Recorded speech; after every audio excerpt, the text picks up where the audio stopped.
Hello, welcome to the Snap UK, Week 5 edition. I'm your host, Johnny Thrash, for a change here with the A-Team. We've got Griff, 4 Foot Inches, and Jim. Gilo is somewhere, Lincolnshire. Well, let's go straight into it this week because there's a lot to cover.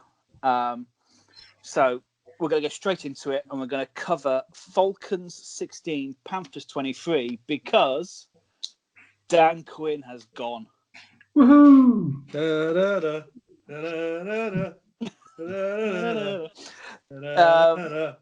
Yeah. One season too late.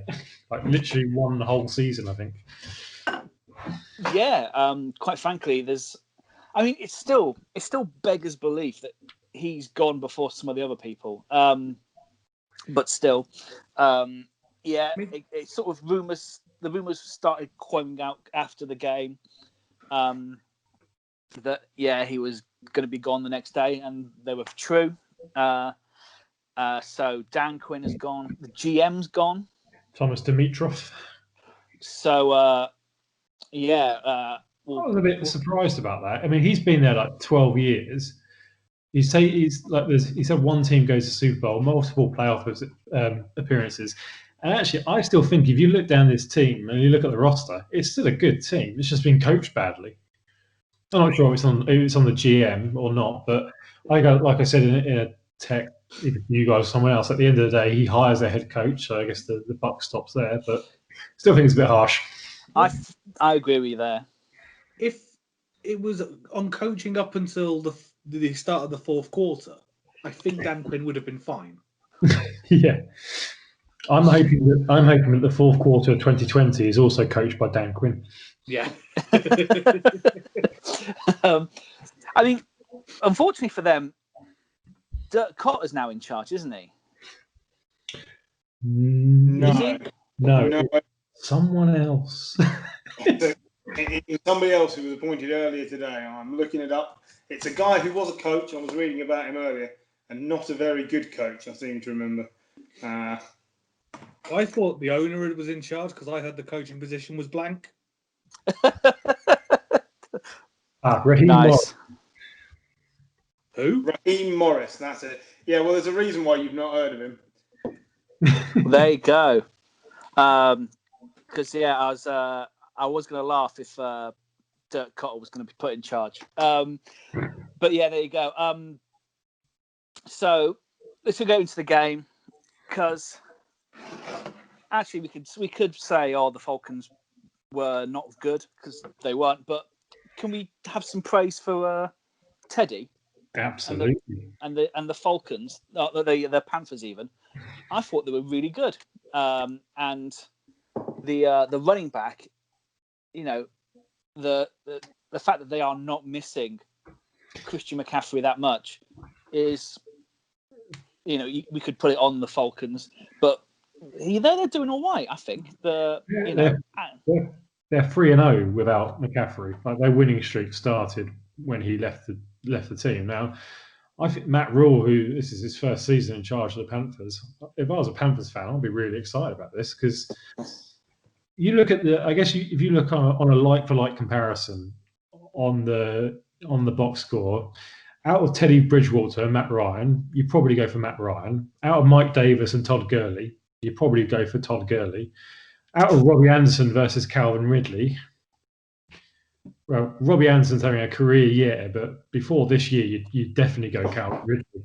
Yeah. And even on the defense is stacked with just young talent for the Panthers, who probably aren't really kind of name talent. They also lost a number of players on the defense through this game, and they still managed to kind of hold one of the top scoring offenses in the league. So definitely, if I was a Panthers fan, I'd be going bloody nuts right now. And to be 3-0 without your all-pro running back, that's phenomenal. That's just what you need. Yeah, no. Yeah, I'm keen to because I think there's other good news stories in the NFL around at the moment, but the resurgence of Teddy, I think, is sort of lost in everything else happening. So I'm really pleased to see it. So really pleased.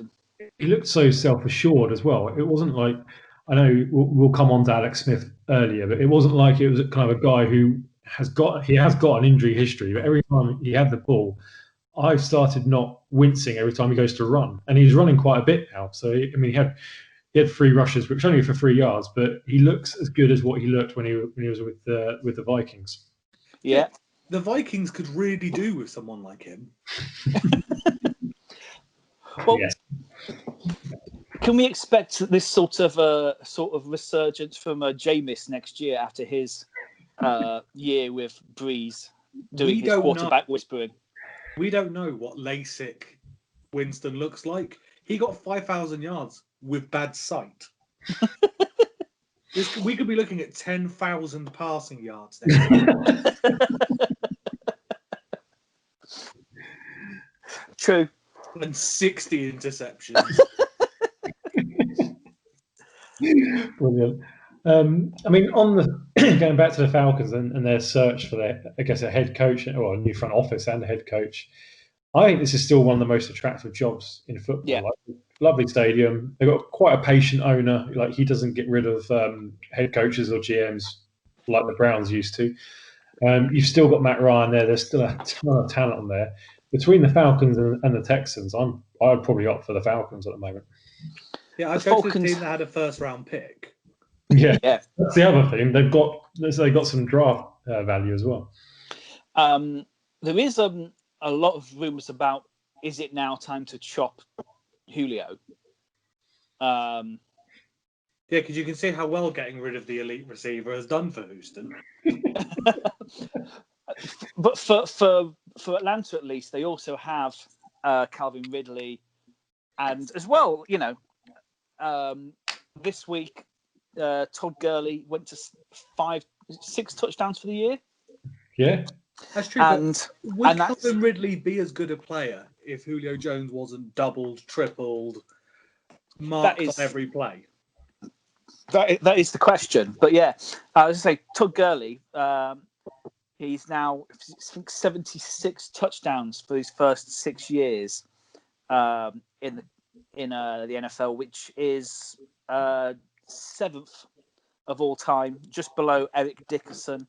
And if he carries on this pace, he could overtake Adrian Peterson and Jim Brown for the first 6 years. So, the stories of the demise of Todd Gurley might still be a little premature. He's running really well. He's like, at the rate he's going, he's projected for a 1,200-yard season, which not to be sniffed at, really, is it? No, it's a shame they just can't defend. So, John, one thing we always have to mention whenever we talk about Todd Gurley, who was drafted one position before Todd Gurley? Eric Flowers? Yes. Never forget that. We'll get on to him later. I'll make a couple of points then about this game. I've listened carefully to what everybody said. First thing, no one was concerned about Todd Gurley early in the season. It's after 10 games on those knees, you will see the numbers tail off. And they don't have anyone behind him. Brian Hill and Ito Smith are not going to get the job done. So the Falcons will only get worse as the season goes on at rushing because Todd Gurley will not play 16 games. This is week 5's episode. You can come back and play it to me at week 17 if he's managed all the games. But the knees are not good. That is why he was released from the Rams, because they can't trust him to perform all season. He's not going to have to worry about the postseason. That isn't a consideration. But he is an injury risk. It's not that he's an injury-prone player. It's just the knees are not going to take it. So they are going to have to find another running back at some point. There's been a lot of rumour about the demise of Matt Ryan, which is insane. He's playing badly in a team coached by a defensive coach that isn't winning, with Julio, who's been injured and didn't even play this week. And did he play all of last week? I don't recall. I think so, no. Putting up plenty of yards, but he's not scoring a lot of touchdowns. But you do not ditch 36-year-old Matt Ryan. You find the right coach to get the next best 4 years out of Matt Ryan. Do not forget, he's currently the 5th overall best quarterback in the league, behind a bunch of Hall of Famers. And, he's one Brady phenomenal comeback away from being a Hall of Fame quarterback, in a Super Bowl that wasn't his problem to lose.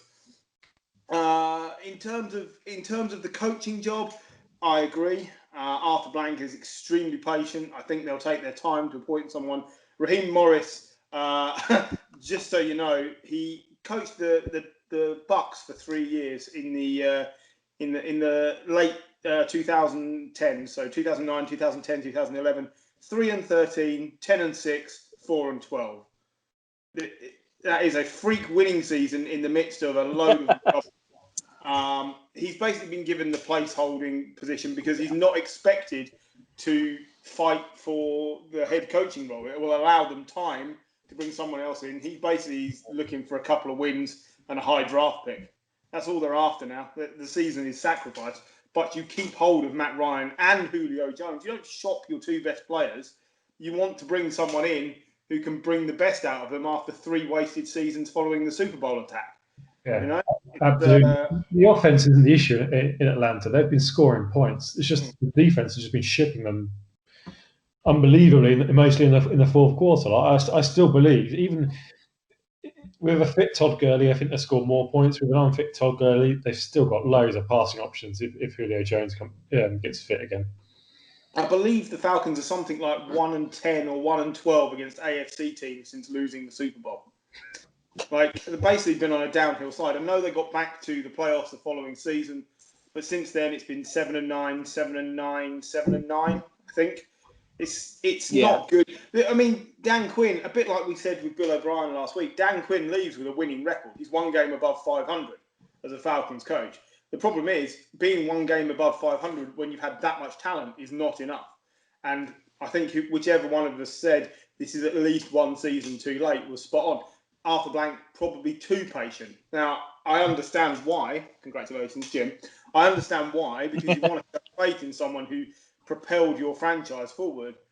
But you do not dismantle all the best pieces based on 1 guy being around for too long. That would be a disaster. The other side of this conversation with the Panthers, I'm delighted for Teddy and I'm delighted for Christian McCaffrey because Mike Davis has proven you don't have to run everything through McCaffrey, which means when he comes back, he can have 60% of his previous workload and the team can still win.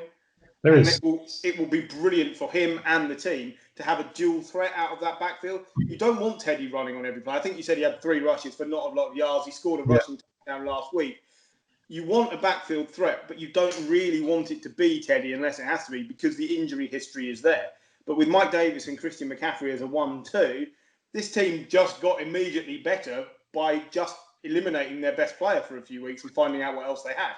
And it's brilliant. It's so is the plan to improve the Falcons? You want me to cripple Julio Jones? I don't think you need to. I believe he's crippled himself. He's struggling. And in his wake, you have 130-odd yards out of Calvin Ridley, a good performance again out of Russell Gage. No. He's in my fantasy team. No, he didn't. Didn't have a good fantasy performance. That's not the same. Alvin Kamara didn't have a good fantasy performance, but they won the game and he contributed. So you're looking at it from the wrong point of view. In terms of the play on the field, he's doing everything he needs to do. When Julio or Calvin are double covered, Russell Gage catches the passes. That's all you need to do. So I think both of these teams are doing the right thing, and they've both now got positives to look forward to. It would just be a case of getting the right offensive coach at the Falcons. And here's the controversial moment. Would you consider Bill O'Brien just as the head coach with someone else being the GM? Because as an offensive head coach, he's fantastic. But as a GM, that is where it all fell apart. I think the quarterbacks he took to win. I agree with you, but I think his brand has been damaged quite badly. And yeah, you're right. It's the GM side of it rather than the head coach side of it. But I think a team are going to be a bit nervous about bringing him in as a head coach, thinking that eventually, he got the GM job because he didn't get on with the GMs that he worked with. Yeah. So you've got to be very careful if you're hiring him as to who you partner him with in terms of GM, because if he doesn't get on with him, that you're going to end up with what I think will be a power struggle, because Bill O'Brien will be like, well, I want that job again. No sane owner in the world is ever going to give Bill O'Brien a GM job, but countless teams have proved that there are very few sane owners in the NFL. Yeah, my point more of was that in terms of the best coaches without jobs at the moment, offensive coaches, he's right up there. His record speaks for itself in terms of coaching, and that is exactly what the Falcons have been missing under Dan Quinn. But there'll be other coaching opportunities. I think the clever thing, and I think the Panthers did this last year in terms of when they got rid of Ron Rivera, is that they've got time now to kind of look at both offensive-minded or offensive coordinators within the NFL, but also up-and-coming coaches within the college game as well. They've got the time to at least start sounding them out, or at least sounding the agents out. So as soon as the season ends, they can be first in line to get an interview with an Eric Bieniemy or a Lincoln Riley or whoever else it might be from college or offensive coordinator, or even Greg Romaine as well from the Ravens. He's probably not going to be there next year. He'll probably get interviewed for a head coaching job. I think there are much better options than Bill O'Brien. I think Bill O'Brien needs to take a step back and either go as an offensive coordinator or a quarterback coach, or just take a year or so off like McCarthy did. And what about Joe Brady, the offensive coordinator with the Panthers? Well, he's one of those names that I think the way that the Panthers are playing at the moment, the way that offense is just clicking, and with his season with LSU last year with Joe Burrow and the likes, he's going to be one of those names that's going to be mentioned. Is it too soon? I don't know. Was it too soon for Sean McVay? The Rams took a punt and it's turned out all right for them. Yeah, that Shanahan fella was doing all right, wasn't he? Yeah, he had a good few seasons under his belt there. Well, let's move on to a team who one person on this podcast said, they could go the whole season undefeated, and give them the kiss of death. Who was that? Some dickhead. All right. He said, the Chiefs 32, Raiders 40. And I didn't see this one really coming, but the Raiders were fantastic. It's not something I say very often. The pass rush from the Raiders was brilliant. Yeah, absolutely brilliant. Mahomes was under pressure. I saw this stat on Pro Football Talk just now. Mahomes was under pressure on 47% of his dropbacks. So nearly half his dropbacks he was under pressure for, which you never saw coming from the Raiders, because their pass rush has been pretty much one man in terms of that Crosby fella. Yeah, no, but I mean, on the flip side, it was great to see Mahomes doing Mahomes things under pressure, which is, I'd buy a ticket to just watch that. He's just fantastic. But Raiders, they were in his face throughout. It's brilliant to watch. I mean, it's a shame it was the Raiders rather than a team I liked. But this is the beginning of we're beginning to see the fruition of the John Gruden 10-year plan. You've got to understand that Super Bowl winning head coach, team full of first round picks, wins game, shouldn't be surprising. Against this Chiefs team in Kansas as well. Kansas, but against anyone, in time this team should be winning. This team should be winning lot. Yeah, and, true. Yeah, I think also it's good to see, and not for my bench, but Henry Ruggs get a good area now. I would hazard yes, he would be on most people's benches, but yeah, I mean, he only had 2 receptions. Just that one of them was for 72 yards and a touchdown. So he's the Fournette of receivers. Yeah. Do you know that Derek Carr is the first Raiders quarterback to throw 2 touchdowns over 50 yards since 1996? Any idea who it was? 1996. The quarterback? Yeah. Last Raiders quarterback with 2 50-plus yard TDs in one game. I haven't got a clue. Wade Wilson. It was Jeff Hostetler. Oh, really? Yeah. Ex-Giants quarterback, I believe. Yeah. Yes. Super Bowl winning. Yeah. quarterback. That is a long time to not have 2 massive touchdowns. I believe Carr is now the number 2 touchdown throwing quarterback on that ranking of all time as well for the Raiders. It's it's the validation of keeping with Derek Carr.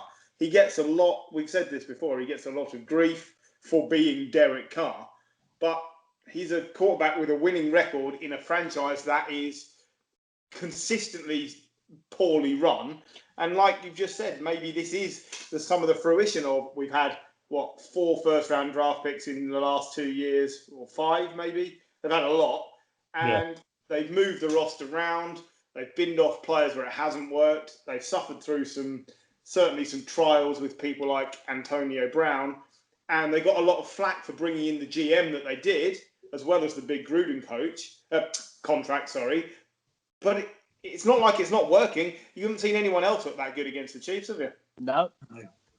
So, like you say, it shouldn't be a surprise, but we must acknowledge the fact that they have started to achieve what they set out to do, and they perhaps were right with at least a long contract, because it does take time to turn around a faltering franchise. I mean, there is one key thing here which is important to bear in mind. Everyone hates the Raiders. Well, they like that. I know at least one person who doesn't, but he shall remain unnamed. Nobody likes him either. But yeah, they are the NFL equivalent of Millwall, aren't they? Brilliant.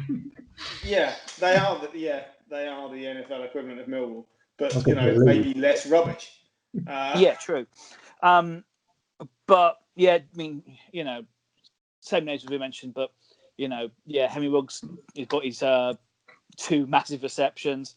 Waller is just a great player, isn't he? And Josh Jacobs, there's a reason that they finished the season quite poorly last year, after Josh Jacobs got injured.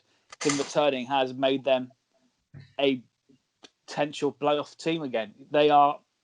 I don't like to say it because it's the Raiders. They're viable. They've become a viable team.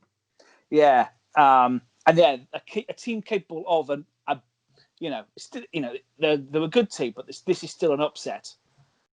So, but of course, it didn't help when Mahomes lost his best pass defender, didn't he? Very early on in the game, whose name I can't remember now. But their best sort of O-line man, they lost within the first couple of plays, really. Which doesn't help.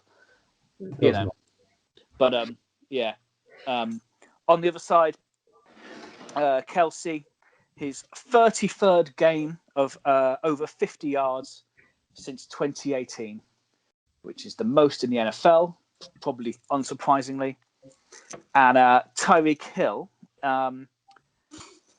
since the merger in 1970, only 2 players have 35 receiving touchdowns and 5 rushing.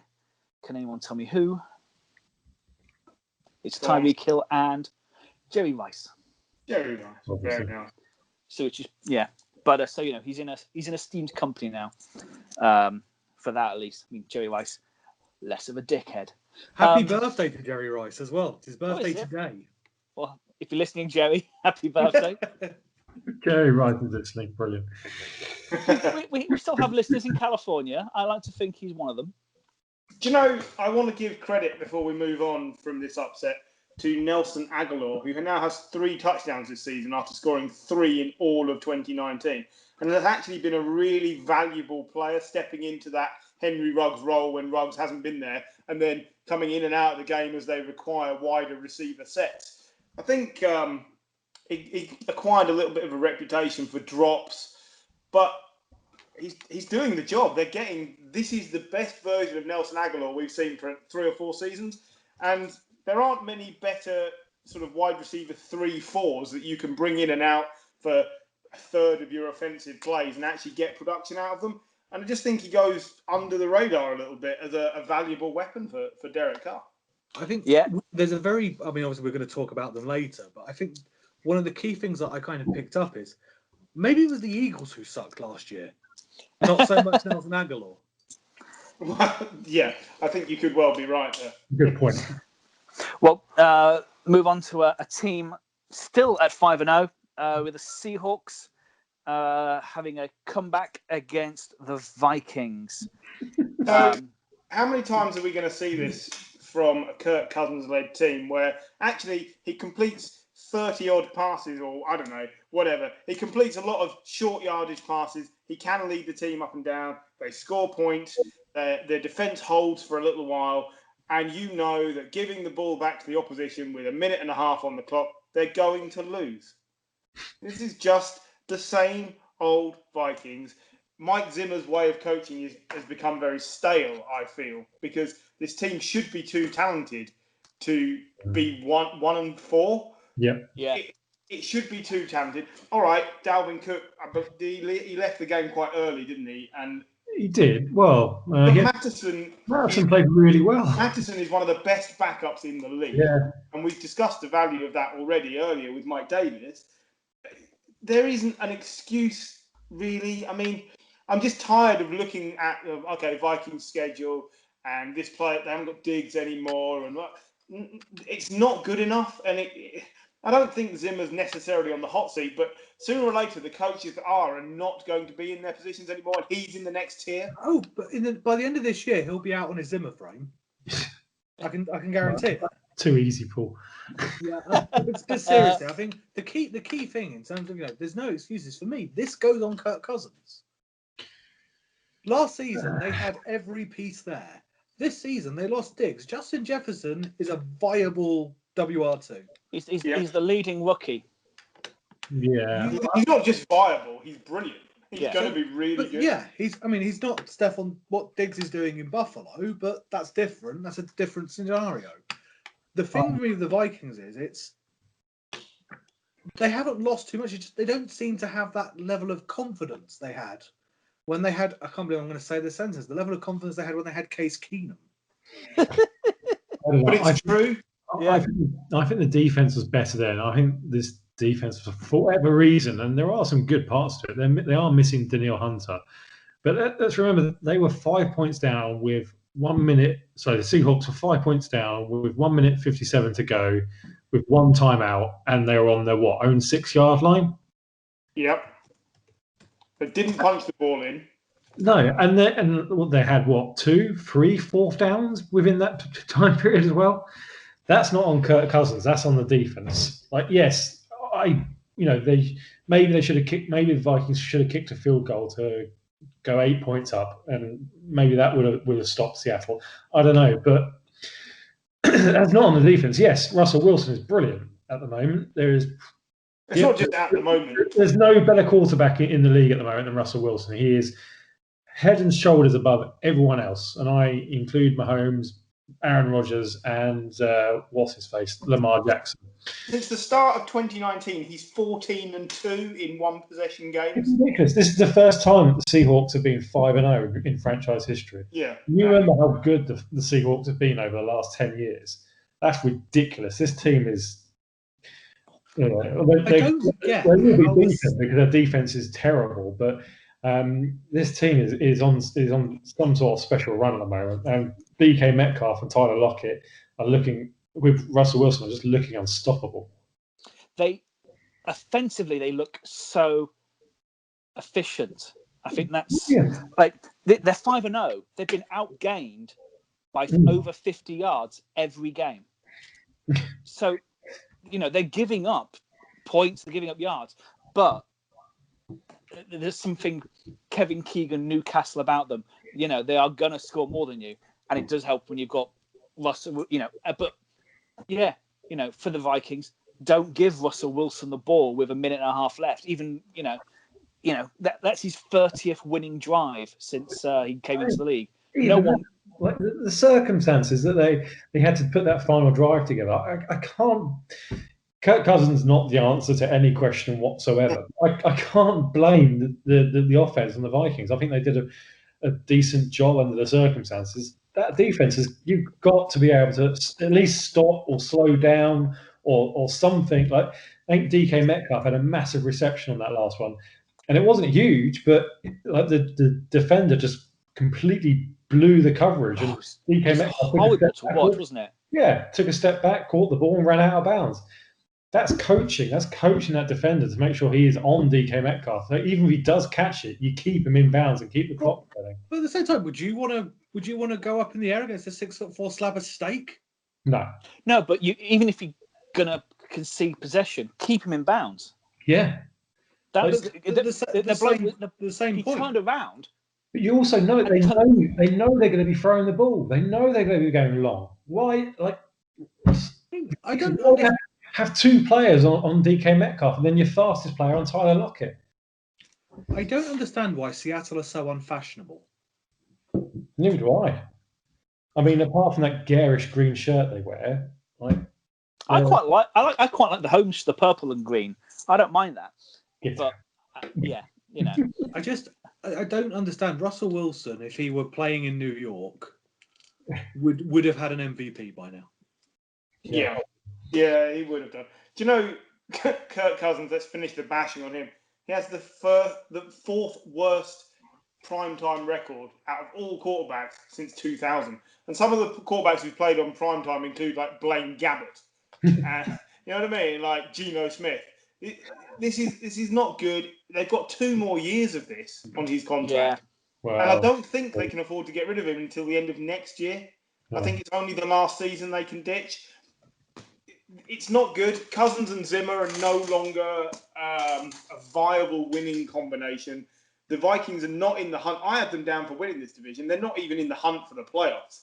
And you can't look beyond those two because the rest of the team, all right, the defense isn't amazing, but it should be good enough. It's got good players. So it's Zimmer and the coaching team and the combination of Kirk Cousins. And we've seen this before. Every season that he's been there, we've said this, that it just doesn't work often enough. It does seem to be going backwards. They had that season with Case Keenum where they got to the NFC divisional game. And they've never recovered from that. Like, they've never taken that next step forward. Obviously, the next step forward is winning that game and getting to the Super Bowl. But they've never looked like taking that step forward either. No. It's not worked with Kirk Cousins at all. You're right.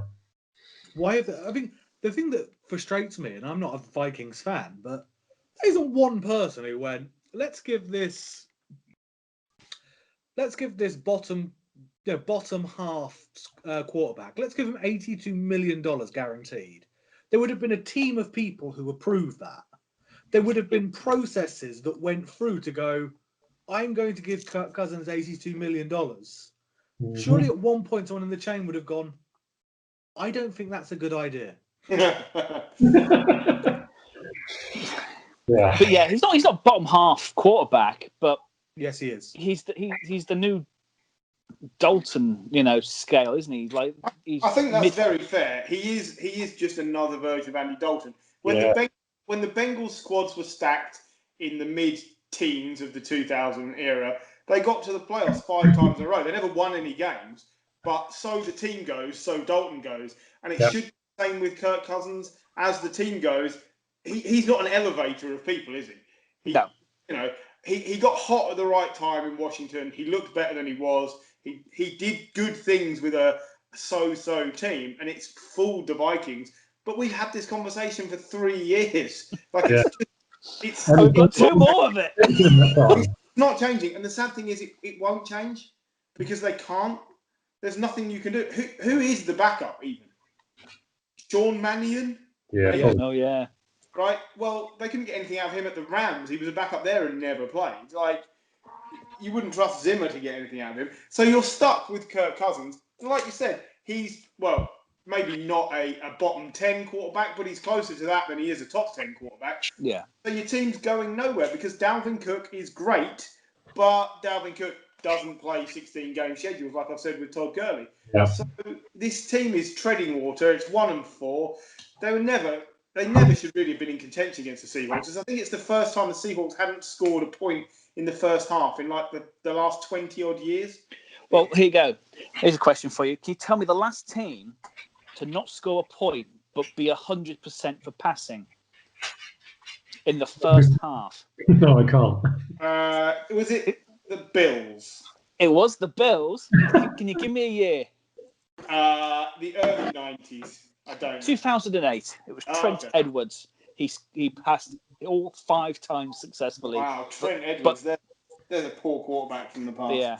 Anyway, let's move on because we're going through time.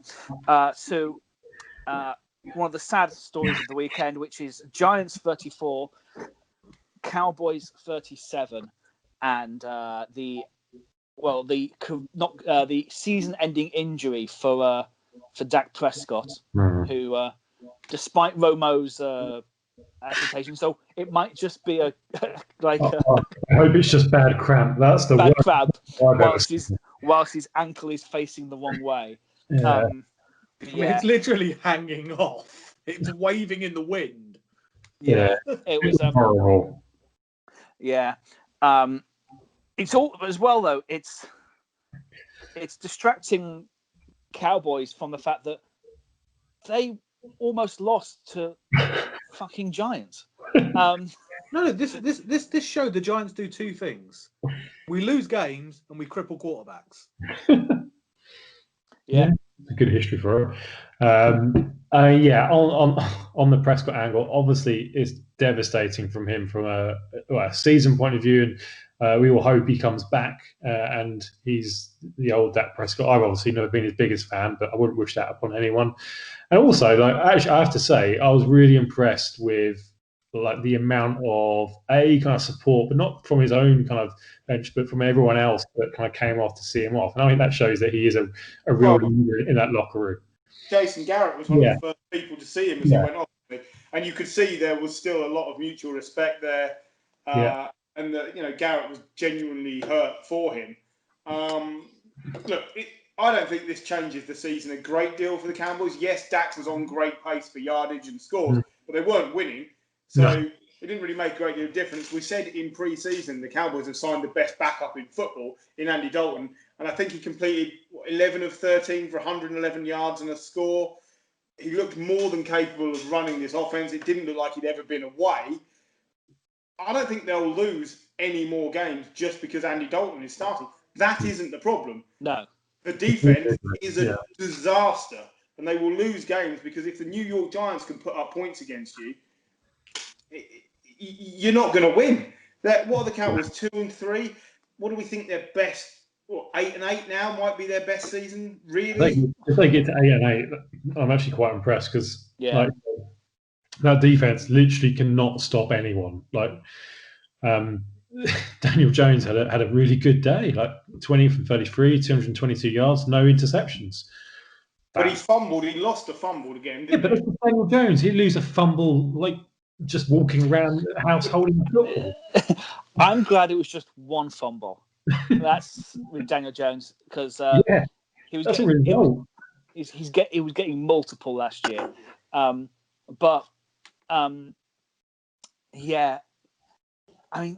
Devontae Freeman looked great, and I can remember thinking, "Oh, Devontae Freeman is back." And I remember, no, it is literally because the Cowboys are awful, and they were defensively they were poor. Jalen Smith had 14 tackles, three and a half of those tackles were for loss. The next best player had 7. Yeah, ridiculous. And they got 2 sacks against a New York team, which that offensive line. We mentioned Eric Flowers. It's not got much better since he left. I actually think the Giants have stumbled into a reasonable chunk of luck with Devonta Freeman. I know it's showing against the Cowboys, but I actually think having now had 2 or 3 weeks in the scheme to learn it, look, he's a viable. You've just picked up a player that 3 years ago was one of the top 3 running backs in the league for virtually nothing to come in a season where it doesn't really matter. If it doesn't work out, it doesn't work out. You get Saquon back. If it does work out, brilliant. He actually looks really good, and he used to work well with Tevin Coleman. That role is taken by Dion Lewis in the Giants scheme. So when everything works out and they've had a few more weeks together, I actually think, all right, it's not Saquon, but the backfield isn't going to be your problem. Your problem is going to be Daniel Jones holds on to the ball far too long, and I like him, but he's got to get the ball out quicker. And the defense, well, I mean, it's got pieces. Logan Ryan's a really good player. There are pieces there, but it looks so badly organised. Yeah. That's what worries me. I'm not sure I've seen any progress. Last year, the Giants' defense had the odd game where you thought, okay, the pieces are good, but nothing. And this year, it's the same. They don't seem to be able to stop anyone. The Giants are 4-33 when trailing at half time since 2017. Yeah. That is appalling. You cannot. And this was my favourite one. The Giants had an 11-point lead after the first quarter, which is the second time when you led by 10 or more points in any quarter in the last 4 seasons. And you lost both times. Yeah. You've done that. You cannot stop anybody. If you think the Cowboys' defence is terrible, that team won. Yeah. And that's a problem. So this game was a shootout, wasn't it? yeah, it was. But Daniel Jones and this Giants team are not built to win shootouts because the offense doesn't have sack one. The wide receivers are okay. Slayton's a good player. He's a quick player. He is to this team what Henry Ruggs is to the Raiders. But the rest of them are so players, check down players. The offense really needs Sterling Shepard. Yeah. Because the only time we win with Daniel Jones is when we've got Sterling Shepard playing and getting 80 yards. But who was your best defensive player at the weekend for the Giants? Probably Logan Ryan. He got the most tackles. No, best offensive player. Oh, offensive, sorry. It's a rhetorical question. It was your kicker, Graham Gano. First Giants kicker with 3 50-plus yard field goals in the Super Bowl era in one game. That's nuts.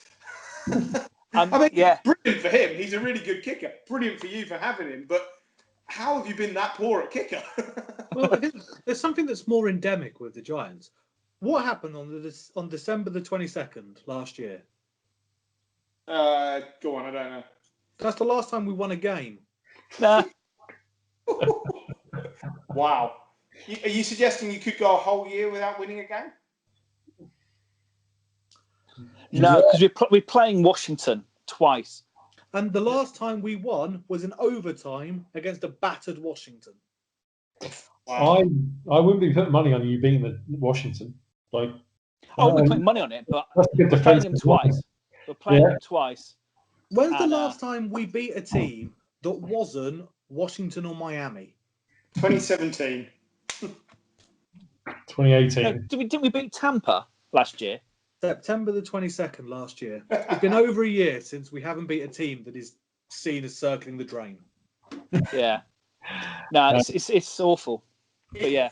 But unlike the Panthers, the Cardinals, teams that have hired new coaches and look to be turning it around, and this all comes with the Saquon caveat, but even with him, the Giants don't look like they're turning it around. It doesn't look like it's suddenly sunnier.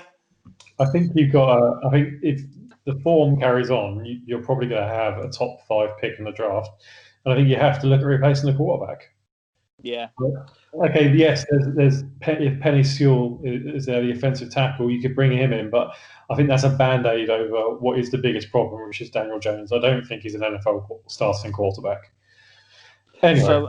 But on the other side, for Dalton, Tuin Smith is injured, and that does affect that. I mean, the rest of the O-line is still good, but for Zeke as well, that's generally affects him. The Cowboys are now without Lael Collins or Tyron Smith, aren't they? They're both out for the season.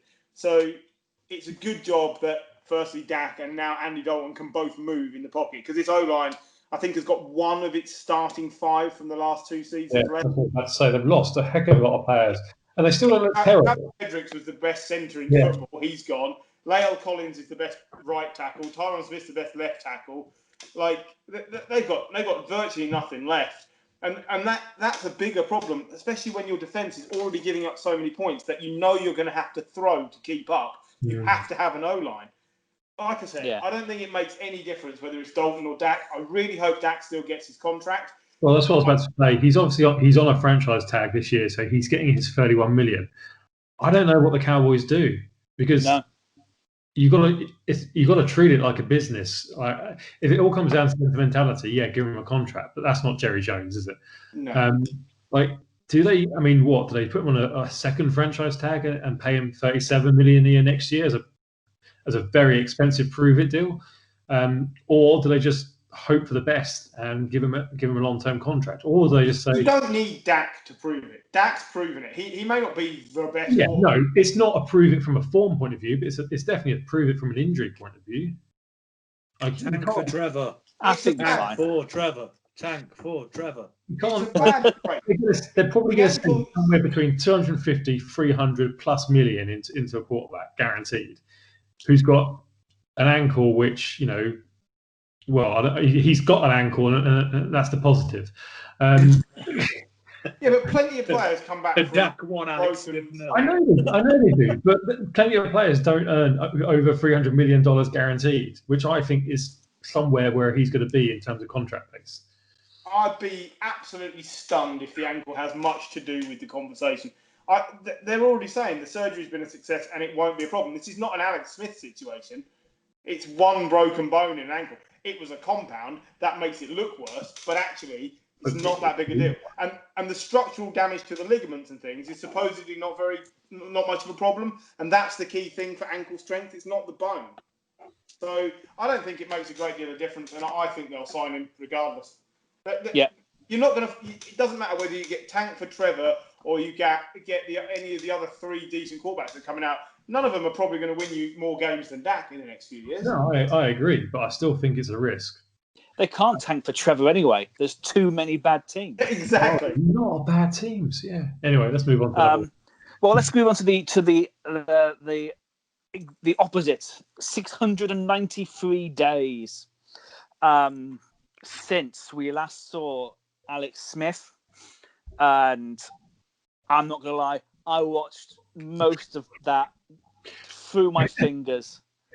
Our group WhatsApp message was literally I think what everyone who supports football was like. It was literally, oh my God, he's been here. Carrying we had 4 people on him. Carrying Darnold on your back. Oh my God. I had kittens. It was incredible. I'm the only one who enjoyed it then, because I've been the only one who said he couldn't wait for him to come back, and I felt like I was the only one enjoying it. I both loved and hated it. I couldn't turn away. Kids were there as well, so if it went wrong, it was going to be twice as bad. I think we were all feeling the same as what his wife was feeling at that point in time, in terms of I don't think she could watch it. She was having kittens. His wife was feeling as horny as I was. Always. I think, look, this is possibly the worst defensive front you could want to make an injury comeback against. Aaron Donald had, 3 or 4 sacks in the end? It's 4. Yeah, it's 4. And at one point, when they all leapt on Alex Smith, they cut to him on the sideline and he said, that mother effing leg is strong. He's ridden Alex Smith for about 5 seconds. Look, Smith's actual performance was pretty putrid. It wasn't great. It was a lot of checkdowns. But the line was terrible. They were facing the Rams' defensive line, which is brilliant and brutal. And it was just good to see him out there. I think Kyle Allen will probably start again next week. I don't think they're just going to hang Smith out there to dry. But I think he showed that he can protect himself.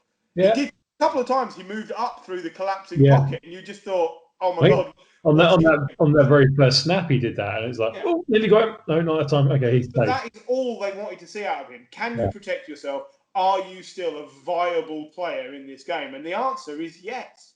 He's still a viable player.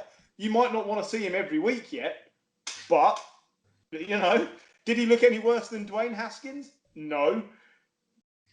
I don't know. I don't think. All I could see for the the Washington football team, was that it was a positive performance, even though they didn't get anything out of it, because you now know you've got Alex Smith there and he will be able to play. So this is a good thing.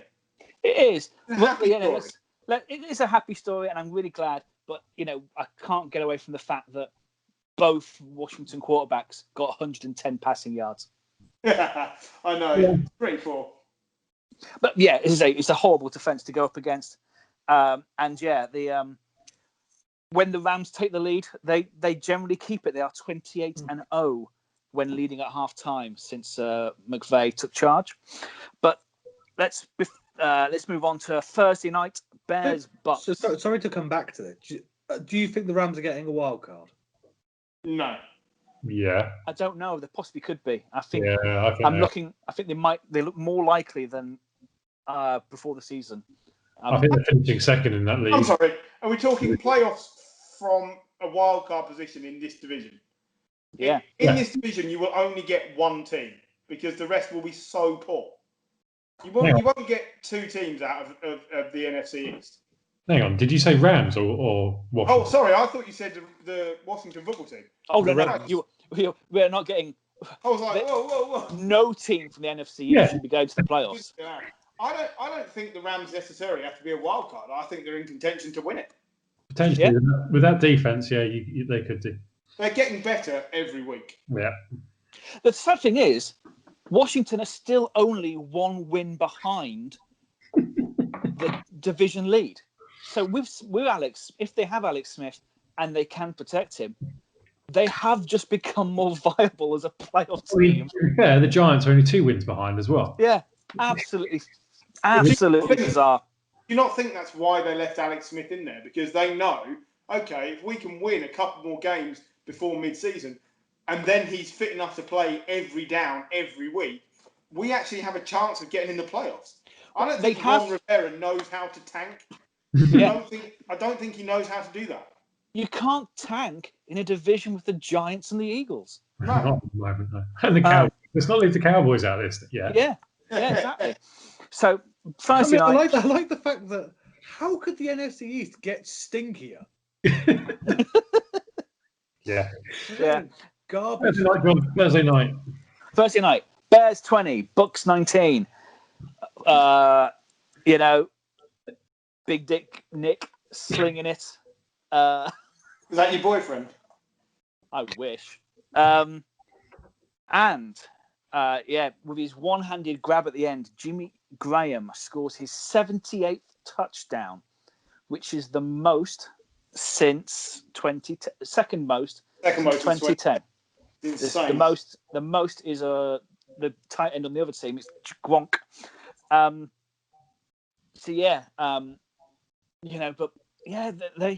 The Bears are still in the playoff hunt. The Bears are going to end up like 10-6 at this rate. It's not better. Like they're just, I just don't understand. Like they're not a good team, but they keep winning. So you have to give them credit. They're now 4-1, which is a lot better than a lot of other teams. Given the extended playoffs and how bad the NFC East is, and the general drop off of form of a few other NFC teams, they're right in, and also the NFC North as well is terrible. Half of it is. They're going to the playoffs. I said they wouldn't a couple of weeks ago. I take that back. I was wrong. This team is going to the playoffs. Yeah. And again, it's the thing I like is they've made the difference. They haven't committed to Trubisky. They've tried something else, and luckily it was the Tampa Bay's quarterback's kryptonite. Yeah. Who came in. Yeah. Foles is the first quarterback to beat Brady in their first rematch since a playoff defeat since Eli in 2011. Of course, in that time they haven't lost a lot in the playoffs, but yeah, 5 players he's got his revenge on, Brady's fourth down confusion was quite funny, right? That was hilarious. When he basically didn't realise that was fourth down and he was just confused. He looked a little bit lost there. So things are still not quite ticking with that offensive play calling. But a few weeks ago, we were like, oh my God, he's not doing enough with Mike Evans. Mike Evans, the first Bucs player in history with a receiving touchdown in each of the first 5 games of the season. So don't tell me it's not ticking, because it is. They've been a bit unlucky. Things have not necessarily gone their way. A first match against the Saints is not who you want to start against. playing Big Dick Nick when he's your kryptonite is not what you want. They're 3-2. This team still looks like a playoff team to me. Yeah. They're a better team than the Bears. It was just a bad day. Yeah. And Khalil Mack, first game in about 19 with multiple sacks. So, that bodes well, because that's his longest ever streak. Yeah. There you go. Mike Evans is the first player to score a receiving touchdown from Brady in his first 5 games of the season. Really? No, Brady's never had that streak with anyone in the first 5 games. So, just end of the season. 10. Cardinals 30. The Jets somehow still have a head coach. I sent Griff some articles. I'm gonna bring them up here. The headlines that were going around on Sunday. The Jets CEO says there's a coaching genius behind that mask. The headline is "Brilliant Disguise." Today, so Sunday was Robbie Anderson's third 100-yard receiving game of the season, as many through 5 games as he had through all of last season. Kenyon Drake has 10 rushing touchdowns in 13 games with the Cardinals. He had 9 in 54 with the Dolphins under Gase. Yeah, I mean, I was going to mention Robbie Anderson because under the Panthers game, it seemed more correct to mention it under the Jets game. He's projected to have 1,500 yards this year based on his current form. He didn't have a single 1,000-yard season at the Jets. And let's face it, the Jets are screaming out for receivers when Jamison Crowder is your number 1 receiver. It's just I don't understand. I don't understand how they let Robbie Anderson get out of the building in the first place, and then not really bring anyone else in to replace him. And B, it just adds to the fact that this coach is just terrible. Jamal Adams wanted to get out of New York for a while. Le'Veon Bell, like we were chatting about just before we started recording, now wants to get out of New York he was rumored to be traded last year. That rumor is coming back. Sam Darnold, I still think is a good quarterback, but he's not going to go anywhere under this coach. So he should be starting making sounds about trying to get a trade, because I reckon you can probably get him for fairly cheaply, really, if you're like the Saints or the Steelers, or I wish the 49ers, because I think there's still talent there. So this team needs a full rebuild, top to bottom. Yep. No, they're awful. You were say about Jamison Crowder: 22 receptions, 335 yards, 2 touchdowns at an average of 15.2 yards per reception. He's actually having a career season because he is the only target Jets have got. I left him on my bench at the weekend and would have been much closer to winning in fantasy if I hadn't made. And it was literally the last second decision. It was a coin toss as the clock turned to 6 o'clock on red zone. And we noticed. But, yeah. I mean, what do you do? If Darnold had been playing, I'd have left him out there. It was Flacco I was concerned about, not Crowder. But I was wrong. He is the only target. It doesn't matter which quarterback you're playing. They can only throw to the player that's available. He is the only one. Yeah. Look, Flacco is, I don't know, something like 2-10 in his last 12 starts. He was never likely to get much out of this team, but the team didn't look a lot worse with him in instead of Darnold. Darnold's not the problem, is what I'm getting at. He's clearly talented, but he's being poorly coached. Yeah. The whole Le'Veon Bell thing is correct. I don't think he's a top-tier running back anymore, but I think 20 other teams at least would get more out of him than the Jets are. Yeah. They seem determined to use Frank Gore. and he's not a receiving threat, and Le'Veon Bell should be. And when your best receiver is Jamison Crowder, you should have Le'Veon Bell in on every snap. One target. It just defies belief. Look, I'm not on the Le'Veon Bell train, and the guy's sort of been a bit of a dick in the past as well, but he is right to say, what are you doing with me? He's probably the most talented offensive player they've got, and they're not using him. And I just think he clashes with the coach. And when you're this poor, you can't afford to be a coach who clashes with your best players. No, exactly. Yeah, Mike Tomlin had a Lombardi trophy in his back pocket, so anybody who argues with him, he's already won. Yeah. Adam Gase has got a losing record at the Dolphins. Yeah. On the other side of the ball, really sad news that Chandler Jones, the pass rusher for the Cardinals, looks like he probably will be out for the rest of the season, and that's a big loss for a Cardinals defense, which again isn't that great. Didn't need to be on Sunday because they're playing the Jets, but that's probably the whole defense is their weakness. Does the decision by the Texans and now the Falcons make the Jets look even more stupid? Yes. 100 times over. Yeah. How can they possibly be justifying what we're seeing now? I don't know. I think Gase has obviously got some pictures of Woody Johnson, the owner, in some uncompromised positions. Yeah, he's got pictures of his Woody Johnson. That's why. Yeah. Has that guy got 2 slang words for cock as his name? Yes, he does. Woody and Johnson. Fucking hell.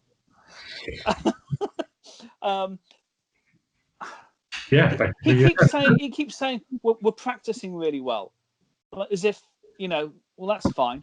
Yeah, but that's great because when you're practicing against a second string team, which is worse than the first string team, I really hope you are practicing well. Like their first team is lost to the 49ers second string team, and the 49ers on Sunday were just absolutely terrible. So what does that tell you?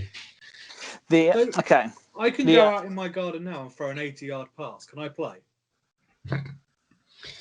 Yeah, why not? Gase is 60 and 78 as a career head coach, and we've just been discussing Bill O'Brien and Dan Quinn, who both have winning records. How has he got 60 wins? That's amazing. He's terrible. Well,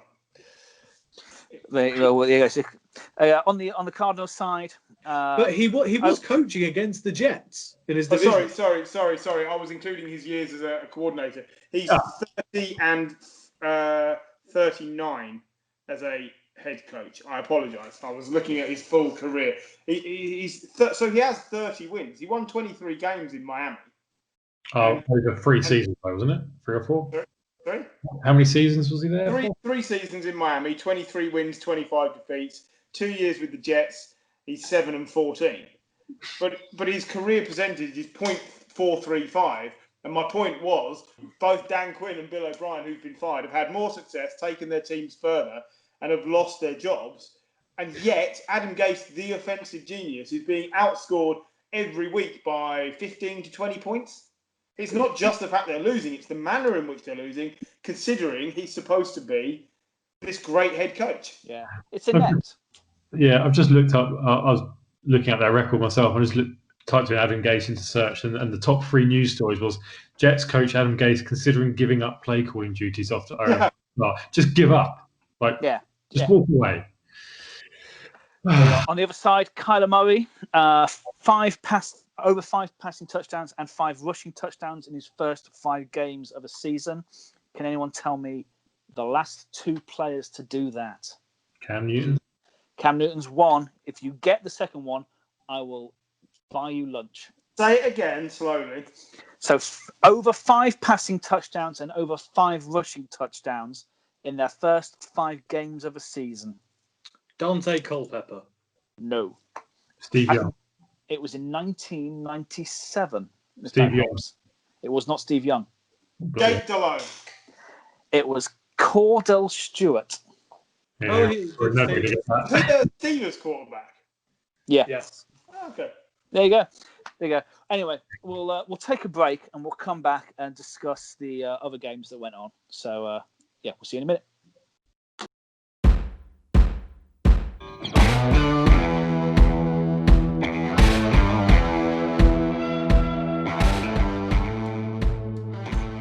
Okay, welcome back. Second part of the Snap UK. Before we go into any of the games, we need to talk about one game that didn't happen and one game that is still due to happen. So it's the first time we've recorded on a Tuesday and still haven't covered all the games because Bills and Titans are still due to play tonight. Been brought back because of COVID and the startling numbers of positive tests in Tennessee, whilst Broncos and Patriots was postponed.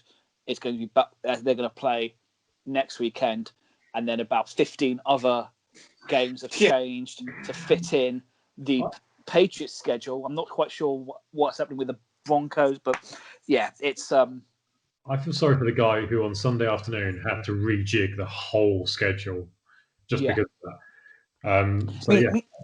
Pretty quick as well. So let's. He was probably under a bit of pressure, because I think an MVP style performance from that guy.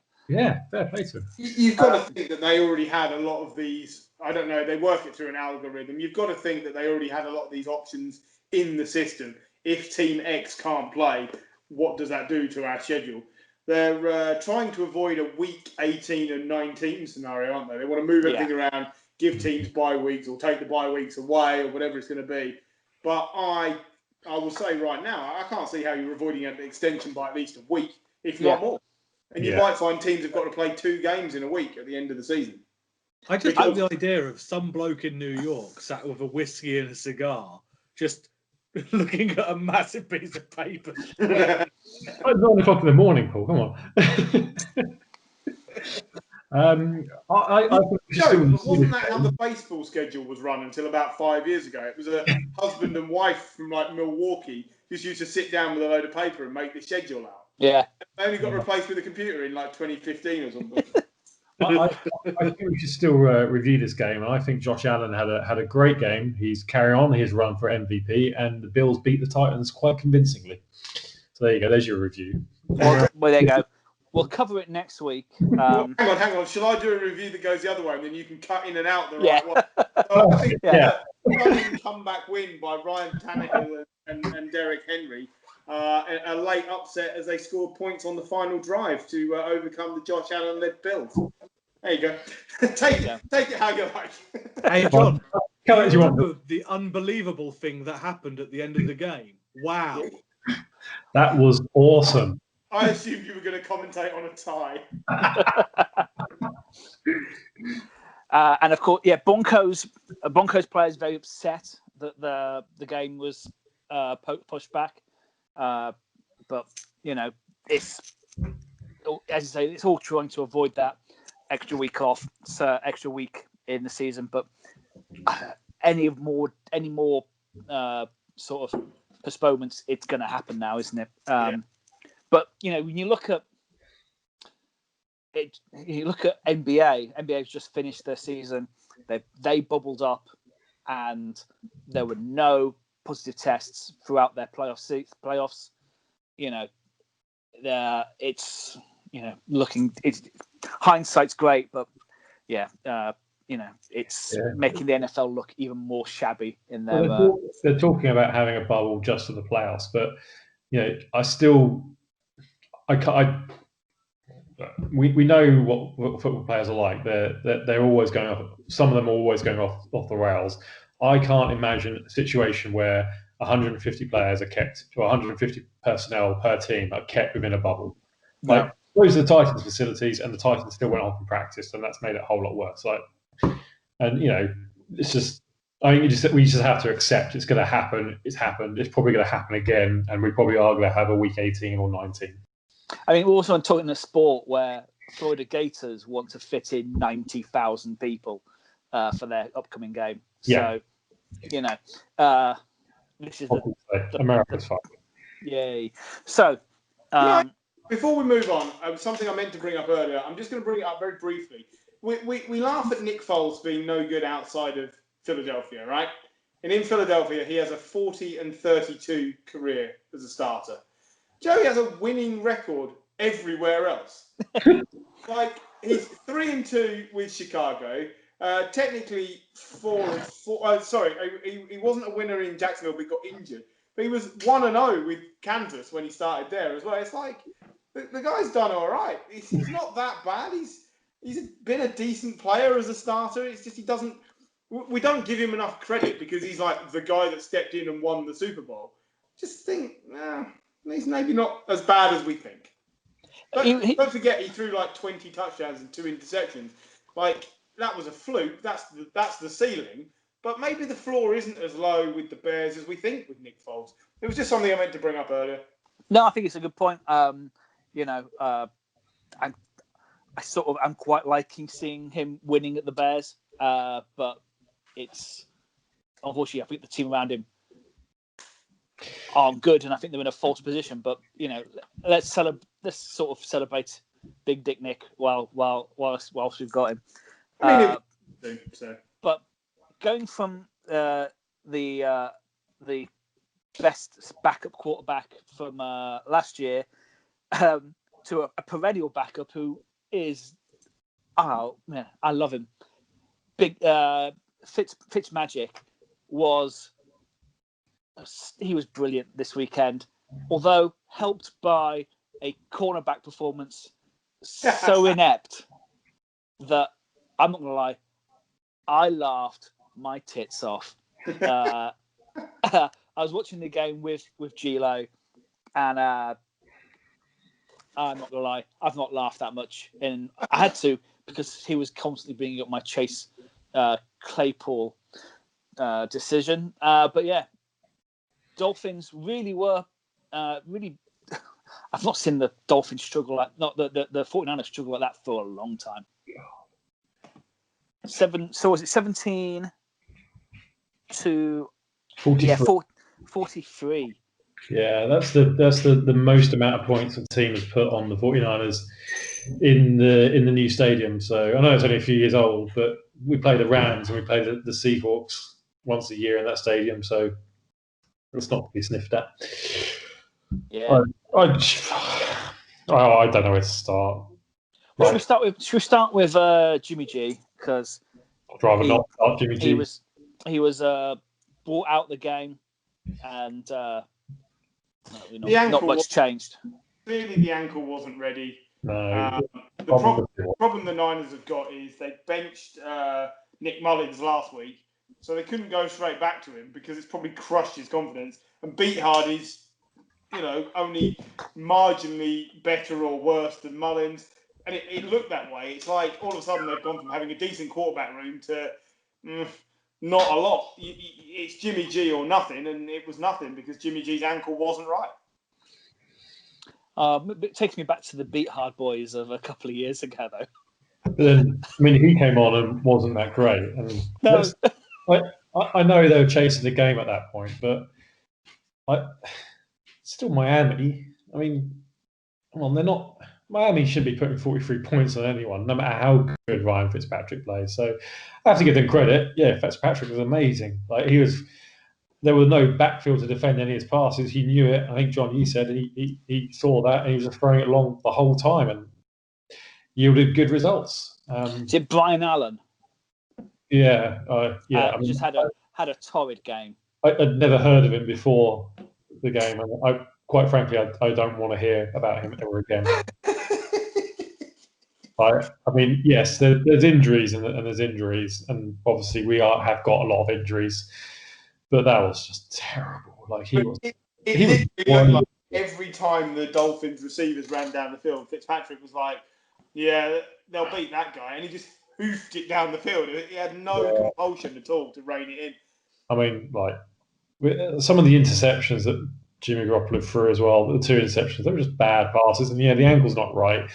And it does affect how you throw. But his quarterback rating of 15.7. Walk in, spike the ball, walk out, better rating. Yeah, exactly. I wonder, we're all questioning it. I'm pretty much lost faith in Jimmy Garoppolo now. Because even last year, as a 49ers fan, you never kind of got the confidence of we're going on a game-winning drive here, and Jimmy G's going to save the day for us, like Russell Wilson or Aaron Rodgers would. And obviously, he's never going to be that good. But there's not even every time he throws the ball at the moment, I'm thinking, look, made a catch, good stuff. It's almost like I want to congratulate him for doing something right because there just seems to be so many things wrong at the moment. I wouldn't be surprised if we're in the hunt for a like not after the season. The problem with the 49ers now is that our schedule is really bad. We've got the Rams, the Patriots, the Seahawks, the Packers, the Saints, the Rams, the Bills, the football team, the Cowboys, so maybe, then the Cardinals, then the Seahawks. There are 2 winnable games in that, and I'm not confident we'll win those. I would count 4 possible winnable games in that, but it's still not enough. No. It's not enough. It's. I think if we come out 5-11 at the end of this year, that's a bloody result. I'm not all out on Jimmy G. I think that's harsh, but I think he needs to be fully fit. It's a bit like Kirk Cousins. It's the team around him elevates Jimmy G. Having Kyle Shanahan elevates Jimmy G. But if he's not 100%, it won't matter. So he's much closer to Kirk Cousins and Andy Dalton than he is to Tom Brady and Drew Brees, and that is a problem. Yeah. Yeah. Right. That's crucified that. Imagine if you swap the 2 quarterbacks over, right? I think the Niners would be equally as good, if not better, and the Dolphins would be floundering. Yeah, potentially. Yeah. Because Fitzpatrick's getting better with age, and Jimmy G is losing all the shine that he had from taking the team to the Super Bowl. Then I think you're right. What you said earlier, he didn't take the team to the Super Bowl. No. But that defense took that team to the Super Bowl. That defense now it's just been riddled with injuries. It's not the same defense at all. So no matter how good Shanahan is or how good any of the offensive players are, that defense is terrible. Like 43 points at home against Miami. This Dolphins team is sneaky good. You do realise that they're in the playoff hunt after 5 weeks. Yeah, I give credit. I think Brian Flores should have been Coach of the Year last year. I really rate him. Yep. But 43 points. Yeah, it's crazy. It's a bad performance from the Niners. I don't worry about the Niners, even if you have a bad year. You've got one of the best 3 or 4 coaches in the league. Yeah. You've got a lot of established young players who will be there a while. You may not have solved your quarterback problem, and players like Sherman, it's over. It's done at the end of this year. I'm hopeful that the Falcons do a complete reboot and do the stupid thing and get rid of Matt Ryan, and Shanahan gets together with Matt Ryan again. Well, that's not beyond the realms of possibility, is it? No, it's getting out the Jimmy G contract, which is going to be the hardest thing. Yeah. Anyway, let's move on because before you move on. Move on. Dolphins or Patriots? Because I don't think there's a lot between them now. I really don't. I mean, they're playing for second in the AFC East behind the Bills. Yeah. Right now, it's probably 2 8-8 teams. I respectfully disagree. Yeah, I do as well. I'd go with the Patriots just because over a season, but the Dolphins are just a whole heap of fun right now. Yeah. And I'd rather watch the Dolphins. But I think over a season, I think the Patriots come out ahead. Yeah, I'd agree with that. But let's go to the Steelers 38, Eagles 29. More NFC East shit show. But if you, for instance, had a Buffalo Bill in your fantasy team this week, so had to drop someone to bring in a quarterback, and you happen to drop Chase Claypool, you may have got the piss taken out of you a bit. John beat me though. I still won. Yeah. I still have him in Dynasty. But yeah, first ever rookie with 3 receiving touchdowns and a rush touchdown in a game. The Eagles defense is once it's beaten up again, but they had no answer to this, and it was if you only ever watched this week of football, you'd probably think that Robbie Anderson and Chase Claypool are the two greatest wide receivers of all time. Well, can we give a shout out though to Travis Fulgham on the Eagles team? 10 receptions, 152 yards and a touchdown from a guy that's been cut by two other teams this season. I think it was two other teams. Yeah, the Bills and the Packers, was it? Packers or the Lions and the Packers? It was Lions and the Packers. Yeah, that's it. So apologies. Who is this guy? And yet, once again, the Eagles getting something out of nothing like they have with Greg Ward and JJ Arcega-Whiteside. Richard Rodgers again, an 18-yard reception. Like, they're getting something out of nothing players, but it's not going to be enough when you can't stop another team. Carson Wentz actually played okay this week, but he's still racking up picks like they're going out of fashion. You're going to against this season. This Steelers team is a horrible defense to play against, but he's also done this against worse defenses. He's done it against everyone this season. Look, you can't hand the team to Jalen Hurts, so you're sticking with Carson Wentz, and I think it's the right thing. But this team's going nowhere. They're going to flash. They're occasionally going to pull off a good result because they've got decent players when they're fit. But at the moment, you'd be amazed to see the Eagles win 6 games. Yeah. And that's terrible. And the thing is, they might still end up being the best team in that division. Yeah. That's quite scary. I want to again applaud the Steelers. Good win. I think they're looking great. That defense is awesome.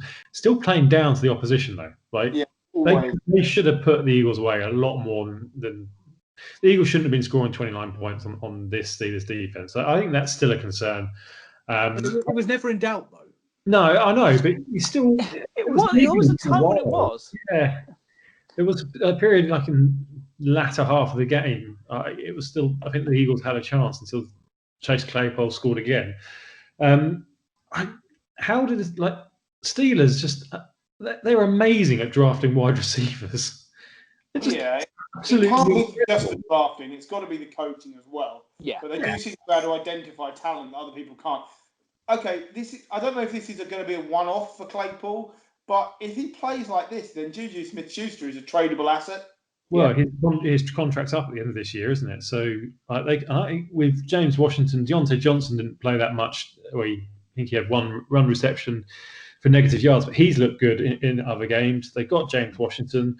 They've probably got a couple of other receivers somewhere. Ray McLeod. Yeah, exactly. Eric Ebon's playing all right again this year, so why not try and get something for Juju Smith-Schuster? He did have 2 fumbles in 2 successive plays. Yeah. Ebron's day went from very, very good to very, very bad, and I was playing him at tight end in one of the leagues. So it's but he's showing a good connection with Roethlisberger, and one of those was. It was ripped. I mean, it was a great defensive play as opposed to a poor offensive play. The other one was just a bad fumble. But, like you say, the Steelers always play down. But how is it the first time the Steelers have ever been 4-0 since 1979 or whatever? That is actually incredible. It's ridiculous. That is... I couldn't believe that. I had to go and double check it. I think 1979 was the last time they started 4-0 when they had the steel curtain.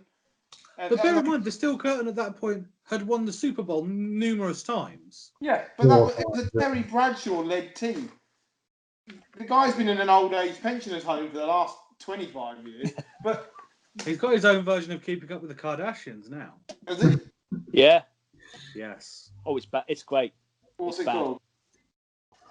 Do you know? I don't know. I'm going to look Is it at a Home with the Bradshaws or something? It's so it's awful. Is he still sporting that terrible knockoff Hulk Hogan haircut? Whenever I've seen him now, he's wearing a hat. So, but yes, it is. He still has the Bradshaw bun, the toilet pan, and long blonde hair. The skullet. For the Eagles as well. Don't get any better. It's the Ravens this weekend. I mean, they're just going to get destroyed again. I feel a bit for Wentz, but. I don't like Doug Peterson, so whatever. Yeah. So we'll move on quickly. Ravens 27, Bengals 3. This isn't going to be a long conversation. No. Look, if you put a rookie quarterback behind a porous offensive line, behind one of the best defensive teams we've ever seen, this is what you get. He was sacked 7 times, and he must have been hit another 8 or 9 times. Right, 15. He was hit 15 times in total. Yeah, so 8 more times. Yeah, that's it. 7 times for minus 48 yards. But he only threw 183 yards. Yeah, He did well to complete more than half of his passes under the pressure. He didn't score a touchdown. He only threw 1 pick. Like, what do you expect behind this O-line? I was going to say, he did well to survive the game. Yeah, the disappointment was that it was a week where, after a sterling performance last week, Joe Mixon basically didn't get involved, 2.5 yards a carry. But again, a lot of that is down to the O-line. It's just not there. They've got a really talented duo there in Mixon and Burrow. But until they fix the O-line, this will always be the outcome against a top 10 defense. Yep, that's right. Lamar Jackson completed 19 of 37 for 180 yards. It didn't matter. Didn't have to do anything. Yeah. For Lamar, for the Ravens, that's their 28th straight regular season game with over 20 points. Yeah. Which is the streak since he started. Yeah. Which is the second longest of all time. They just tied with the greatest show on turf. And the longest ever streak is Peyton's Broncos, who went 30 straight games over 20 points. So look at it. They've got this week. They've got the Eagles, so they're scoring 20 points. The week after that, Bernie just kind of find them. I hope. Please not the Giants. Please not the Giants. It might be their bye week. They got the Eagles. And they got the Steelers. So, could come crashing down, sort of Arsenal style, just before the record. Could, or the Steelers could concede an easy 20 points like they sometimes do. Well, that's what they do. Can we before, because this game, like I say, doesn't take much to talk about. Can we get to the point of when do the Bengals trade AJ Green? Quite soon. Soon, yeah. He's now got an injury. The only issue. Well, the only issue is he's on a franchise tag, and the wide receiver franchise tag is quite expensive. So, what trade and his age? So, what trade value are you going to get for him? It's going to be really. I don't think it matters. I think if they get a 4th or 5th round pick for him, they might take it now, just to get him off the roster. Because I don't think they need him with not T. part Higgins. of the plan. No, they've got T. Higgins, who's like a like-for-like player. For AJ Green, he's playing really well. Get a pick for him as opposed to nothing for him. So if a team comes in and says, right, in 4 weeks-ish, he's going to be fit, we'll have him for the second half of the season, here's a 5th round pick.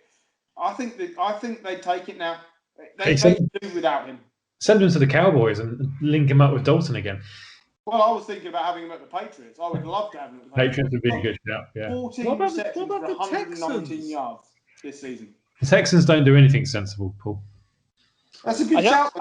I don't think trading for AJ Green is a sensible decision. What they can do is get rid of their 1st round pick in 3 years' time. I mean, they'll probably swap Watson for him, but yeah. The only team that's going to do it is one who is in the hunt for the Super Bowl and could use another receiver. Just quickly though, before we move on, Patrick Quinn had their rookie middle linebacker had a great game, and he was teammates with Joe Burrow and LSU. And apparently, they didn't get on very well. He looked like he thoroughly enjoyed hitting Joe Burrow. Yeah, he did. Yeah.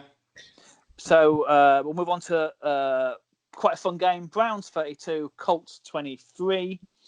The Browns continue to impress this year. Browns are really good. They're 4-1 for the first time in 26 years. Forever. 26 years, thank you. Bill Belichick was the head coach last time they were 4-1, and Nick Saban was the defensive coordinator. Who was the quarterback? Was it Bernie Kosar? Probably, yeah. Probably was. Yeah, it probably was. Look, they're playing very well. This is exactly what you expect out of a team with this much talent. I think Jarvis Landry turned up for the first time this week as well. They're doing good things, but the concentration in this game should be on the other side. Yeah. Gary's not here to say it, but is Phillip Rivers the problem? Yeah. Yes. It's not even close. It's that I can't work out the choice they've made to go with Rivers. I see the gamble, but I've got to think that if Jacoby Brissett was playing, he wouldn't be turning the ball over. So they wouldn't be giving the other team an advantage. They might only be scoring the same number of points, but you wouldn't be giving the ball back every week. I don't know if Jacoby Brissett would be much better. Like, he played in this team last year and he didn't do all that much. But then when you think about some of the quarterbacks who have been signed by other players, like if you put Cam Newton on this team, how much better it would be? If you put Teddy Bridgewater on this team, how much better would it be? If you put Blake Bortles on this team, how much better would it be? Yeah, I hate to say it. Agree with you. I actually agree with you. I've defended Philip Rivers. I think he's had a Hall of Fame career. Yeah. I think he's gone a year too long. He should have stepped down when the team that had him forever said, "I'm really sorry, we can't do this anymore." That was your sign. Step down, step away. But what's Rivers done apart from get a crap load of yards for playing for 20 years? Yeah. What's he actually done? What did he do with the Chargers? What did he win? He didn't do anything, but a lot of what that did he was do individually or that team?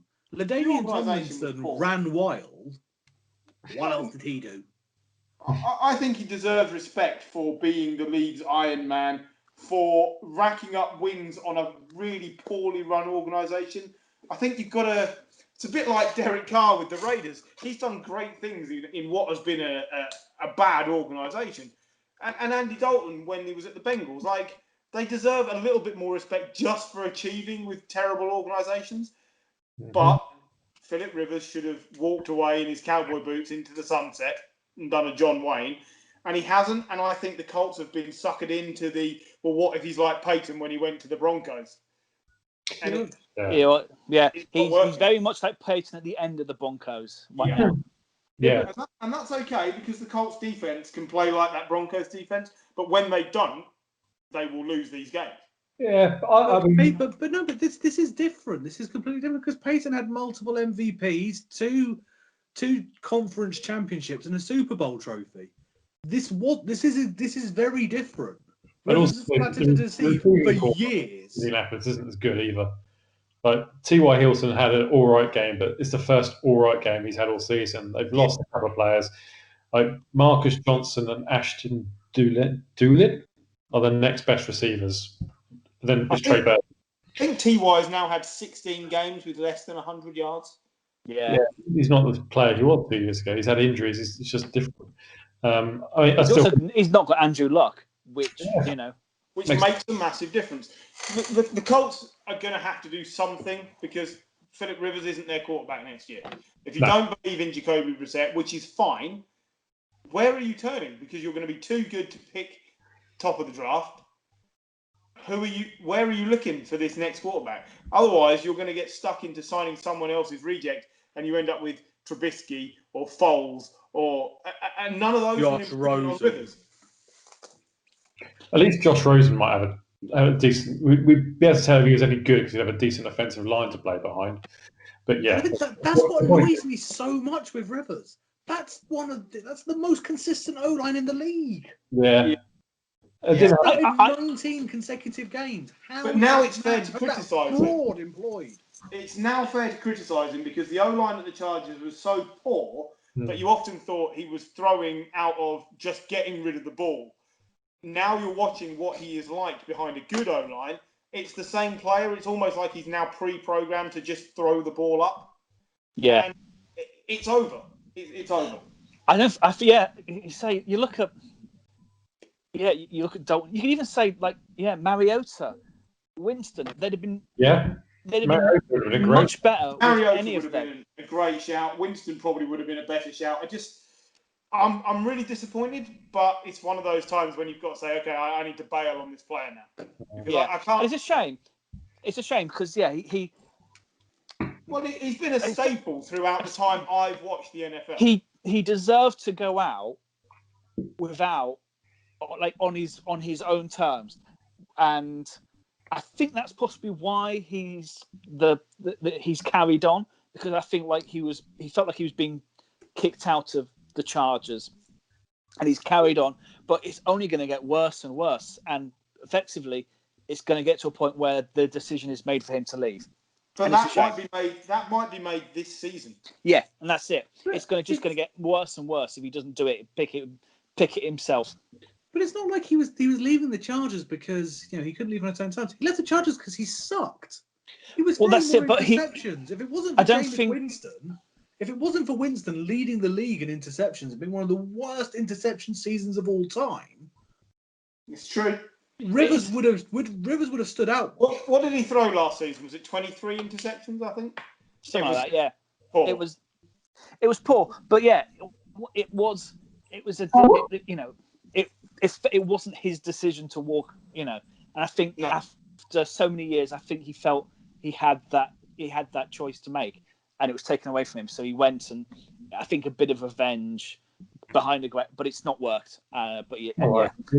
So anyway, let's move on to the Texans 30, Jaguars 14. Texans get their first win of the year. The Jaguars are typically Jaguars. So I could give you a really cool stat about the Jags I found out this week. Go on. Ryan Fitzpatrick has beaten them with 6 different teams.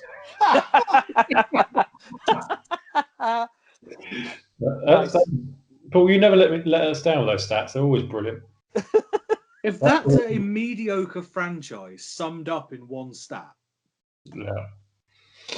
Yeah. It wasn't good, but it's good to see that the Texans found a win. I think they found another receiver as well, Brandon Cooks. I forgot who was there. 8 receptions, 161 yards. He's been so inconsistent up to this point in the season. If they can get him involved every week, and that is not a Brandon Cooks forte, but if you could get him involved every week, he's a really good receiver still until he gets injured. But they haven't been able to do this. Yeah. The win for Romeo Crennel, I think, is a good story. He won't be the coach there next season, but it's good. He looks like he's re-energized the team. JJ Watt said his dancing after the game was worth the win alone, and you kind of feel that that's what they needed. It's like they've been treated like by a dad figure by Bill O'Brien, who's just shouted at everyone and moaned at them. And Romeo Crennel's come in and gone, "All right, lighten up, lads, go and win some games. Off you go." Yeah, let's have some fun. Because this, I think you're right, under Bill O'Brien, they never looked like they were enjoying playing football. On Sunday was the first time they actually, and yes, obviously winning is more enjoyable, but they looked like they enjoyed it more. And, it helped that Deshaun Watson only got sacked once. It also helped that the Jags didn't have a backfield. So, like, all their best, defensive backs were injured. So it was incredibly easy if you had a very quick guy to just chuck it over the top of them, which is so. For the Texans, I wouldn't expect many more wins over the next few weeks until they play the Jags again. Brandon Cooks is 27 years old. Yeah. Yeah, but his brain must be like 54.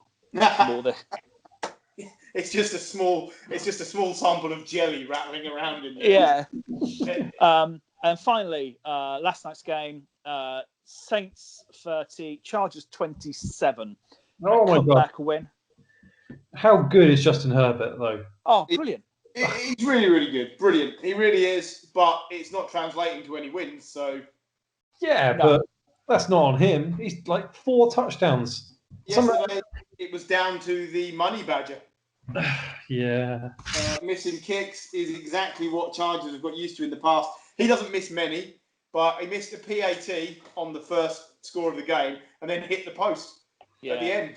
And that sums up the Chargers. They're one of these snake-bitten franchises. If they can find a way to lose, they will find a way to lose. Herbert is very impressive behind a collapsing O-line. Yeah. The throw to Keenan Allen. Yeah. That was brilliant. That was almost Mahomes-esque in the fact that he had to escape out of the pocket and was still moving when he passed the ball. Was able to find Keenan Allen. Yeah, it was a great catch by Keenan Allen as well. Yeah, it was. It was brilliant. The whole play was brilliant, apart from the offensive line play. Yeah. Which was awful. Can you imagine Philip Rivers would be doing behind that O-line now? Because it's worse than last year. Yeah. And he is. So imagine if they hadn't moved on. What they're thinking about. I don't think we'd be seeing much of Philip Rivers this season if that was the case. I see, again, people saying they feel for Tyrod. Look, it's part of the game. You're being paid very well to sit on the bench now. It's unfortunate, but that's life. it's particularly unfortunate in the way that he went out. It wasn't like he was injured during the game. He was injured by his team doctor. But there can't be any more discussion about whether it's the right thing to go back the other way. Absolutely. I mean, God, no. you have to carry on playing Herbert. There is absolutely no reason to drop him.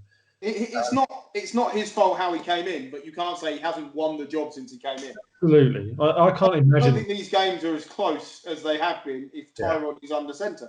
I can't imagine Tyrod Taylor playing as well as what Herbert. But this is my only knock, is that they're producing great performances from a rookie and not getting any wins. And that is a concern. It's a bit like Burrow at the Bengals. Like, when does the magic start to wear off? They get beaten down because the O-line's not very good. Look at what's happened to Sam Darnold. Yeah. I was about to say, it is and it isn't. It's their first year. You have to give the team time to build the team around them. And, they can go off and draft an offensive lineman. If it was his third year and he was still getting knocked around and getting injured and they weren't winning games, I'd be more concerned, like Sam Darnold. But this is his fourth start now? Yeah. Third or fourth start. So I think they've got time to understand what they've got, and if you look at everywhere else on the team, it's not bad. It's just the offensive line. Like, they've got good running backs. I thought Justin Jackson and Josh Kelly both had decent games. They've got good receivers. If Derwin James comes back, they've got a really good defense. Injury risk like some other players we mentioned this evening. If they fix the offensive line, and the rate they're going, they'll probably have a high draft pick, so they could probably pick a decent offensive lineman. If you look at the last few quarterbacks who've been drafted, there are some that you can confidently say you're still going to be watching in 5 years' time. Yeah. Herbert and Burrows, the top of that list. Then there are those that you can confidently say you're going to probably not see much of. At the moment, Dwayne Haskins and probably Daniel Jones. Yeah. Are on that list, and then right in the middle is Sam Darnold, because it all depends on how quickly he gets out of the Jets. Well, or how quickly the Jets recoup. Yeah. Well, maybe. I think him leaving and then getting someone else is more likely. But yes, okay.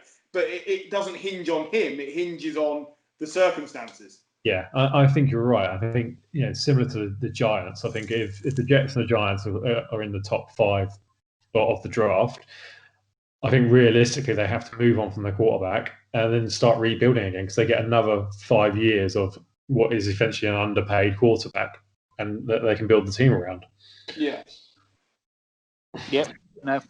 Fair enough. Well, that's all the games covered. Some nice games coming up this weekend. So the one that stands out quite a bit, Bills Chiefs. And of course, Bucks Packers.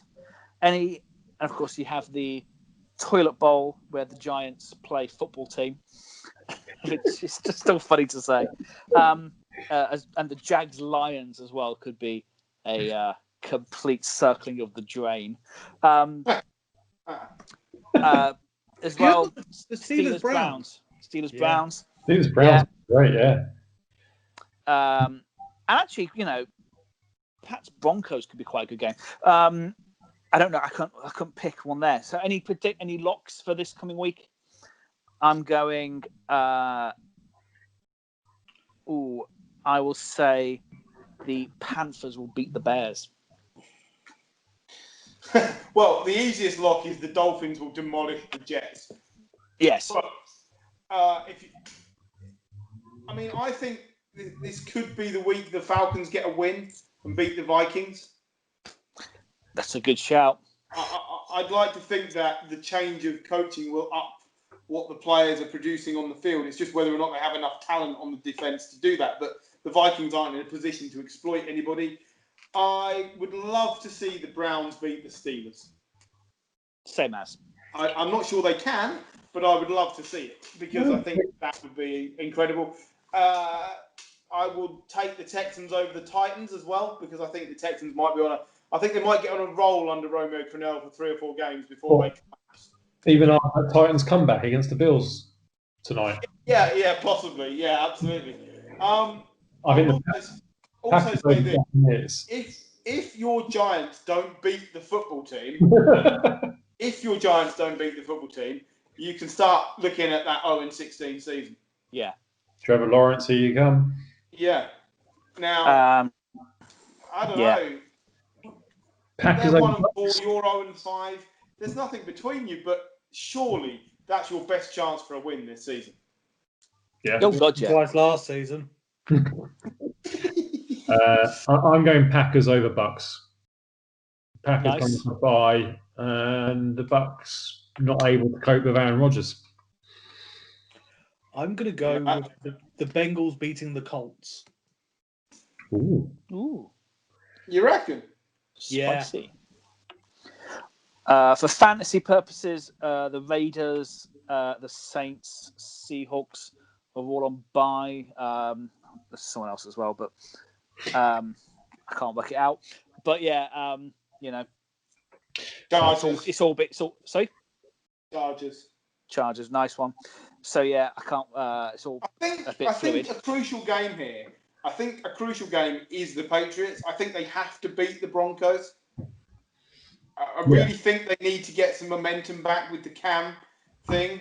Otherwise, they're at danger of falling behind the Dolphins as well as the Bills, and it would be a problem for them. So their schedule isn't soft. They're playing a winning schedule because of how they did last year, with a team that isn't built the same anymore. So I think they need to win these soft games. They can't afford to drop them at all.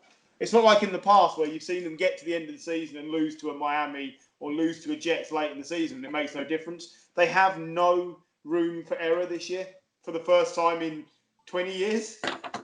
So I think that's a crucial one. I think Belichick will be out to destroy the Broncos. I think he wants to stamp it. And I'm not sure it's going to be an easy game. That could be a really tough, 3-point game one way or the other. Yeah, because you have the 49ers the week after and then the Bills.